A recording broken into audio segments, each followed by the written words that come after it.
Today is January 3rd, 2012, and the time is 10:30 Eastern Time. Today I'm going to talk a little bit about the piece that I put together about the EPA and big energy and the GOP, and basically how there's a very strong hold on the Environmental Protection Agency. The agency is being bought by big corporations, in particular, um, multinational corporations. And on Monday, there was an earthquake that happened, a four-pointer in Youngstown, Ohio. And John Armbruster of Columbia University, he's a part of the Lamont Doherty Earth Observatory, and he has been doing research in the area for a little bit. And he has come to the conclusion that fracking, which is a hydraulic fracturing, which is used, it is a process to extract oil and natural gases from, you know, reserves in the ground. It's been around for a little bit, but it's kind of been tweaked in more present times. And it's called fracking for short. And what it does is, you inject water and sand and you loosen up the oil and gas. And Armbruster has come to the conclusion, and other environmentalists and scientists have too, that fracking is leading to the seismic activity that the Midwest is experiencing. Even state officials had to join in with researchers and basically say that this has to stop. We had to look into this, and even the company at not necessarily a fault because we haven't made a clear link yet, but the company behind it is North Star Disposal Services, and even their CEO was like, "Look, we're gonna stop doing this until we find out more about what's happening too." Granted, they had a lot of pressure coming down on them, but they still did fold up pretty quick, and I have to give them credit for that.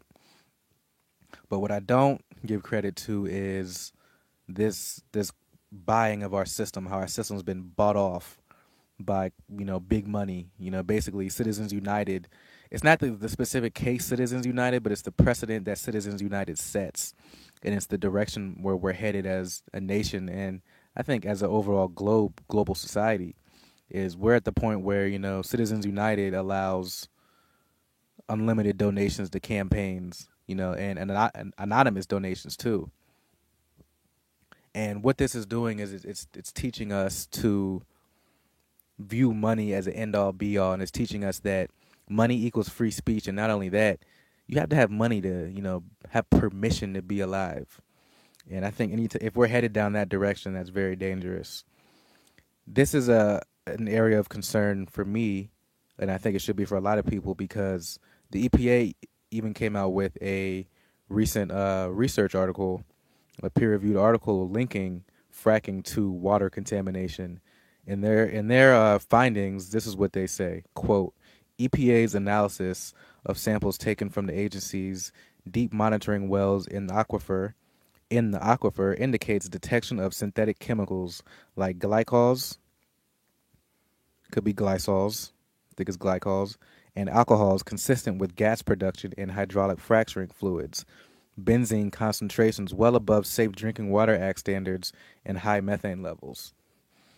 So this is what they came out, and as soon as the EPA came out with that, they got hit really hard from a lot of the big industries about, of course, how EPA is job killing, it's all this kind of stuff, and it's bad for America, and it's set out to destroy the American dream. But they're not going to tell you that there's this thing called the Halliburton loophole, which is basically the Energy Policy Act of 2005 that was put in place by President Bush. Um, Cheney sat on, he was a part of that administration, or that committee, overseeing that committee, and he basically gave oil and gas industries exemptions from not all federal standards, but some federal standards.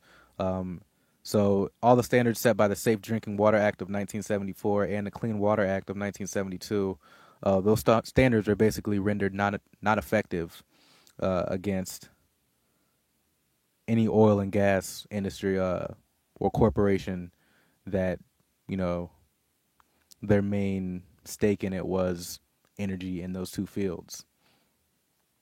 So again, I think this is something that Occupy Wall Street and the Tea Party can get behind. I think that, both sides, of course, they have strong differences, but at the end of the day, they both know that something's going on, and I think they can get behind something like getting money out of politics and having it more about the issues and the debate and the people, as opposed to the money. As opposed to the more money you have, the more freedom you have to write the Constitution, which is basically what's happening. But we have to get both sides to agree on, who is at the heart of it, and it's tough because one side sees business at the heart of it and the other side sees government at the heart of it. But, they're both on extremes, and usually how life works is reality is somewhere between the two extremes. So I think it's businesses and government that are in conjunction together through the revolving door, which is allowing all this crap to happen. So that's my view on the situation.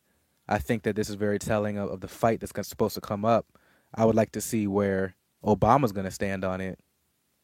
I don't think he's going to do jack about it because earlier, he ignored the EPA's regulations, their new standards that were supposed to be put in halfway through May, 2011, which were actually the standards were less than the standards that Bush would have had to put in place. But Obama, of course, didn't want to ruffle any feathers because he knows he's going to go with a more conservative approach, which is to ignore the regulations in favor of business.